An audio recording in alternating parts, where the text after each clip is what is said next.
We are proud to welcome Dr. John Affleck-Graves, Notre Dame's Executive Vice President. Thank you very much for being with us today on this Wonderful to be with you. grand undertaking. First of all, tell us a little bit about yourself and how you got started at Notre Dame.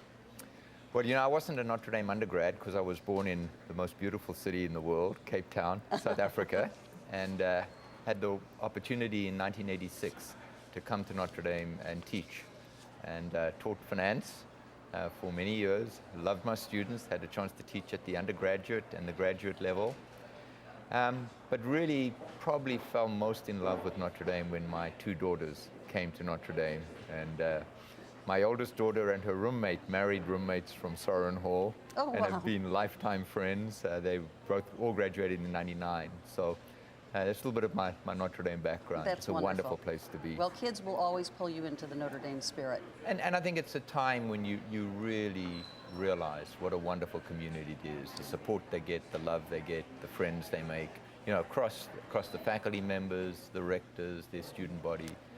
And you mentioned you were a professor first, but Yes. now you're the Executive Vice President. Yes. How do you stay connected to the students? You know, it's hard, and you know, we're here for the students. So I try to have the regular lunches with a subset of students. I just ask a random subset of students to come and have lunch with me. They sometimes feel a little intimidated. Sure. But it's wonderful. We sit around and we talk about what they find exciting, what the problems are, what they're enjoying.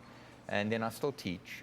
So I teach in the fall semester, and that gives me a little bit of contact. But Okay. it's not as much as you would hope for. Yeah, that's great. But- Well, there have been so many changes here at Notre Dame. I mean, people who haven't been here in 10 years drive in and they don't even think they're on the same campus with the Eddy Street Commons and changes.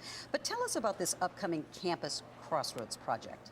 Well, of course, we're very excited about Campus Crossroads project because it's the largest construction project we'll have done on campus in the history of the university.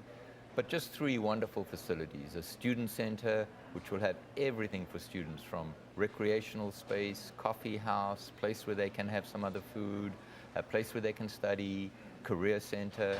And then on the south end of the stadium, our new music building.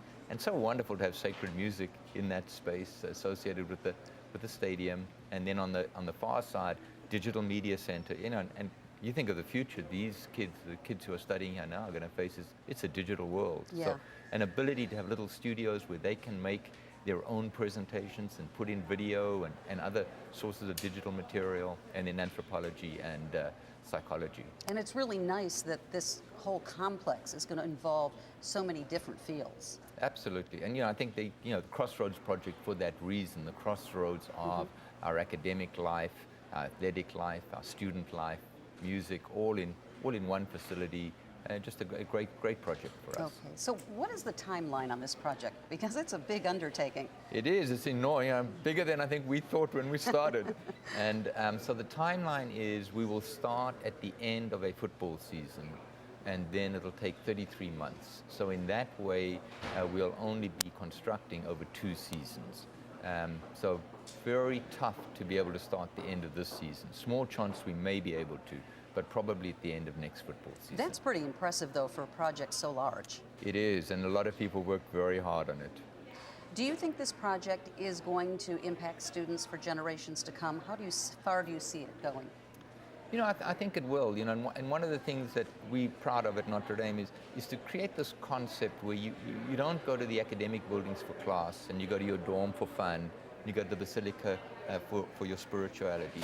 The concept that you do the same things in all parts of your life.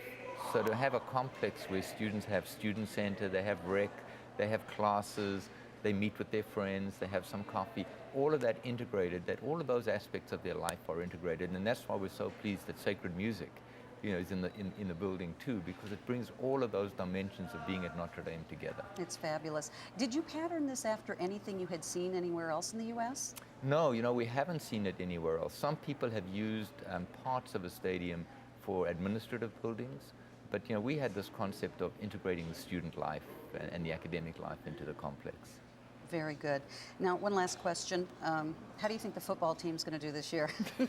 Football team's going to go 12-0. All right.